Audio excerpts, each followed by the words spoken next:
ഈ സർക്യൂട്ട് എന്ന് പറയുന്നത് പ്രോഡക്റ്റ് ഓഫ് സം എന്ന് പറയുന്ന എക്സ്പെരിമെൻ്റ് സർക്യൂട്ടാണിത്. ഇതിനകത്ത് നമ്മൾ രണ്ടും ലോ ആവുന്ന കണ്ടീഷൻ ചെക്ക് ചെയ്തു. രണ്ടും ലോ ആവുന്ന കണ്ടീഷൻ, ഔട്ട്പുട്ട് ലോ. രണ്ടും 1 ആവുന്ന കണ്ടീഷൻ, അപ്പോഴും ഔട്ട്പുട്ട് ലോ. 0യും 1 ആവുന്ന കണ്ടീഷൻ, ഔട്ട്പുട്ട് ഹൈ. 1 0 ആവുന്ന കണ്ടീഷൻ, ഔട്ട്പുട്ട് ഹൈ. ഇതാണ് നമ്മൾ ഇതിനകത്ത് ചെക്ക് ചെയ്യുന്നത്.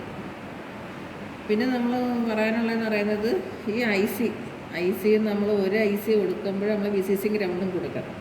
അതേ കണക്ക് ഒന്നിൽ കൂടുതൽ കൊടുക്കുമ്പോഴും അതിന് VCC ഗ്രൗണ്ടും കൊടുത്തേ പറ്റുമോ. പക്ഷേ അതൊന്ന് നമ്മൾ ഷോർട്ട് ചെയ്താണ് ഇതിനകത്ത് കൊടുക്കുന്നത്.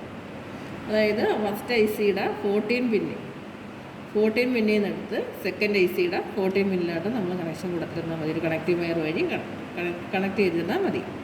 അതേപോലെ തന്നെ ഗ്രൗണ്ട് നട്ട 7 പിന്ന്, ഇത് 7 പിന്നാണ്.